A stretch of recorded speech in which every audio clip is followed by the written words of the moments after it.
EMS TV के सभी दर्शकों को सनत जैन का सादर नमस्कार।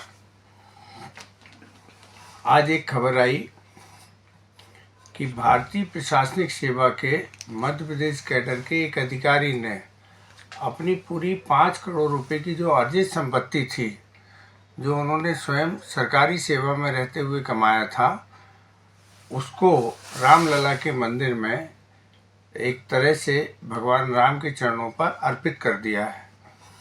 उन्होंने 151 किलो की रामचरितमानस, जो तांबे और सोने के माध्यम से तैयार होगी और हजारों वर्षों तक जो अस्तित्व में बनी रहेगी, तो जो राम का चरित्र है, जो तुलसीदास जी ने काव्य के रूप में, महाकाव्य के रूप में रखा था, उसको उन्होंने नए स्वरूप में वहाँ पर रखने की अनुमति रामलला मंदिर के संस्थापकों से ली है।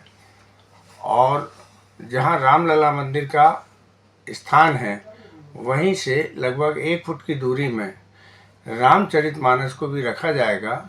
और उस रामचरितमानस की भी जो राम का चरित्र है, वो आने वाली कई पीढ़ियों को लगातार वहाँ से मिलता रहेगा। एस लक्ष्मी नारायण साहब मध्य प्रदेश कैडर के अधिकारी थे, कई जगह कलेक्टर रहे, सचिव रहे और बाद में केंद्र सरकार में वो आईटी के सचिव भी बने रहे।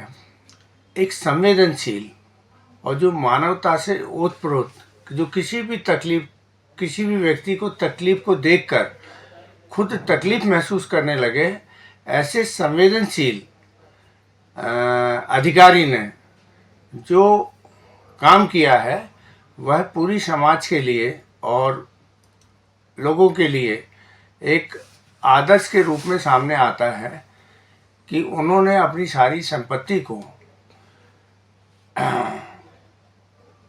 भगवान के चरणों पे अर्पित करते हुए, और ये जो चारों कर्म बताए गए हैं, अर्थ, काम और मोक्ष, ये तो उन्होंने अपने सरकारी उसमें रहते हुए, सेवा में रहते हुए तो पूरा किया ही किया। और अब वो मोक्ष मार्ग की ओर भी चल पड़ रहे हैं, क्योंकि उन्होंने जो काम किया है, जो उनकी संवेदनशीलता है, जो प्रभु के साथ उनका अनुराग है, वह अनुराग ये बताता है कि वह आत्मा को परमात्मा बनाने की दिशा में आगे बढ़ चले हैं। आज मेरी सुबह एस लक्ष्मी नारायण साहब से बात हुई। उन्होंने कहा, सनत मुझे 1.5 लाख रुपए की लगभग पेंशन आती है, और वो कोकलाबेन के डायरेक्टर भी हैं, अस्पताल के कोकलाबेन मुंबई के, और अभी भी वो अपना पूरा समय सेवा के माध्यम से, कोई भी आदमी उनके पास पहुंचता है और वो उसकी मदद करने की भावना में हमेशा लगे रहते हैं। और आज भी बिल्कुल वैसी सक्रिय अपने आप को रखे हुए हैं जैसे वो शासकीय सेवा में रहते हुए सेवा कर रहे थे, बल्कि उससे कहीं ज़्यादा अब कर रहे हैं।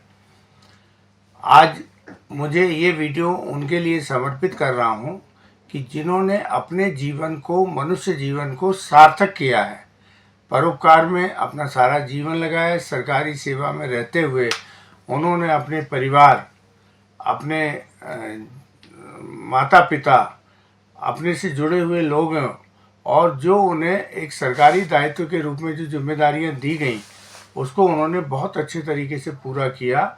और तीनों के बीच में उन्होंने लाभ, अर्थ, काम और इसके बीच में समन्वय बनाते हुए अपने मनुष्य जीवन की सारी प्रासंगिकता को पूरा किया है। और अब वो एक जो नई दिशा की ओर चल पड़े हैं, तो उसके लिए मैं ईश्वर से यही प्रार्थना करता हूँ कि जो उन्होंने अध्यात्म का मार्ग चुना है और जो आध्यात्मिक भाव आए हैं, तो उसमें वो सफल हों। सबसे बड़ी अच्छी बात है कि चेन्नई शरीर के दक्षिण भारत प्रांत में रहते हुए वह पूर्णतः शाकाहारी हैं, कभी उन्होंने अंडा नहीं खाया। और सबसे बड़ी बात यह है कि कोई भी आदमी जब उनसे मिलता है, तो वो उसकी परेशानी को अपनी परेशानी समझकर और जिस तरीके से उसका निराकरण करने की हर संभव कोशिश करते हैं, ये उनका बहुत अच्छा गुण है। ये हमेशा बना रहे और वो लोगों को इसी तरीके से मदद करते रहें। भगवान उनको हमेशा इतनी शक्तियाँ प्रदान करे, बस यही भावना है। धन्यवाद।